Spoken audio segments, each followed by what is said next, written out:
Good afternoon, folks. This is Karl, your ticker guy, and I have a plea for you. Please pass this video along to everyone you know. This one 10-minute piece needs to go viral and be seen by as many people in America as possible within the next 24 hours.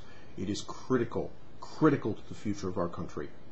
If you are a member of the House or the Senate, or if you're just an ordinary American citizen, please head over to tickerform.org, look in breaking news. You will find a topic there at the very top of the list where there is a one-page PDF link to it.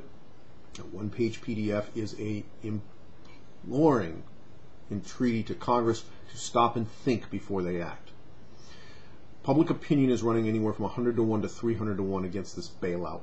It must not pass. Non-financial private debt in this country is $32.4 trillion. $14 trillion in household debt. Households lost $400 billion in net worth last quarter.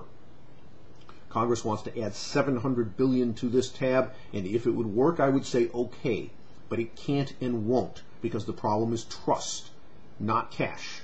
We have gone from being a net debtor as an American public, that is, we save negative amounts of money of our income, to the largest savings rate in the history of the nation in the space of a few months. People are hoarding, folks, and that's why we have a lockup in the markets. They are hoarding because there is no trust.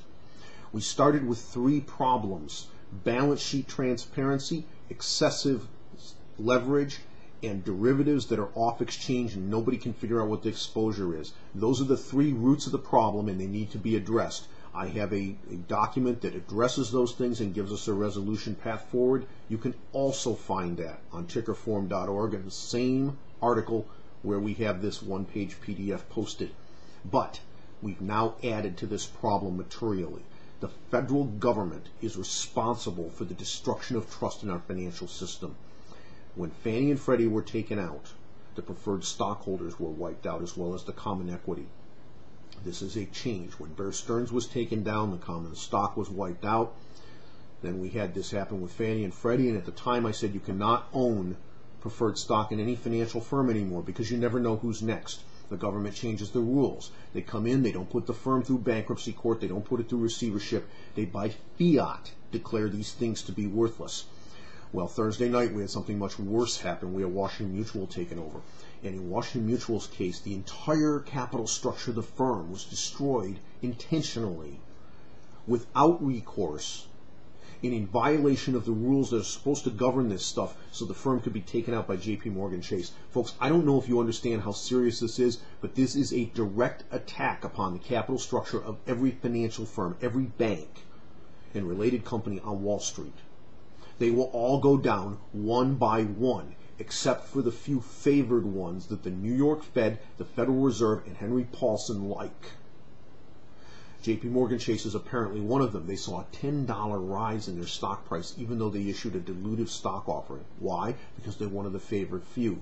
But look at Wachovia Bank, look at Chorus, look at everybody else out there. They're all getting shredded day after day. Wachovia and Chorus, National City, those three, were just pummeled on Friday, and the reason is the public has figured it out. The investors have figured it out, and foreign capital, worst of all, has figured it out. Folks, we have capital structures in this country and in the way we do business in order to prevent this kind of thing from happening. You have equity at the bottom, that's common stock, then you have preferred stock, then you have various tranches of debt with different places in the capital structure above that. The idea of this is that if the company goes bankrupt, the equity will normally be totally wiped out, the preferred stock may be wiped out, but these upper tranches, these upper levels of equity and debt are protected. Those people's interest is protected by the insulation provided by the people underneath them. When you have a government that comes in and declares that capital structure valueless, and then we're just going to shred the whole thing, throw it in the trash can without judicial review and give it to another firm, what you've done is destroyed trust. And that is at the root of this problem. This $700 billion bailout is going to make it even worse because we're going to have even more trust destroyed, less transparency, less oversight, less accountability. Folks, we can't let this happen. We only get one more shot at this. The reason the credit markets are so dysfunctional, the reason that firms are seeing 30% share price falls in one day, is because nobody believes that the capital structure is sacrosanct anymore. Nobody believes that if you go bankrupt, you'll go in front of a bankruptcy judge. Oh, no, no, no. Now what happens is Hank Paulson comes in, Sheila Bair comes in, their friends at J.P. Morgan come in, and they literally steal your capital out from under you. Ladies and gentlemen, if you do not understand this fundamental fact, you will never get to the point of understanding what's going on here. What is happening in our capital markets today is a travesty. There are solutions to this problem that involve restoring trust. Honor the capital structure, fix the balance sheet opacity, cage the derivatives monster, and fix the leverage problems. We can do all of this. It can be done now. Yes, we are going to go through a recession, even though to this day we are taking these extraordinary steps and our government doesn't even admit that we're in one. We've been in a recession since the fourth quarter of last year, but you won't hear that out of any of our people, not out of Paulson, not out of Bernanke, not out of anybody. Second quarter GDP is positive. We're not in a recession, supposedly. Of course, are those numbers true or are they cooked? Who knows? The government is literally making this up as it goes along. But instead of restoring trust by doing so, it's destroying trust by picking winners and losers. Ladies and gentlemen, if we don't stop this, capital flees our shores, we will have a depression. And it will not be because we have gone too far with credit expansion, even though we have. It will not be because there was no solution and we didn't do enough. Oh, no, no, no.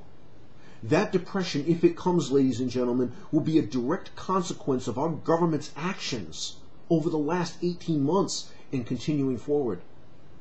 If this bill is passed, there is a very high probability that you will see an economic dislocation in the coming months.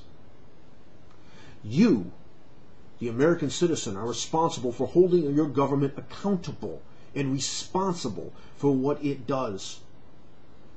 You are responsible for going to the polls in less than 2 months. 6 weeks from today, you will choose not only a president, but you will choose to send every one of your representatives back to Congress or not. You will choose to send 1/3 of the senators in this country back to Congress, or you will not. If this bill passes, you must not. A truth that many people do not wish to admit is that less than 10% of the electorate will swing essentially every congressional district in this country, even the ones that are supposedly safe. This bill is the wrong answer. It does not solve the underlying problems. We do need to take action, ladies and gentlemen. We cannot sit on our hands, and I will not suggest that we should or can. But we cannot bail out the system by pouring money at it. We cannot solve a problem that is $30 trillion in size with 10% or more bad.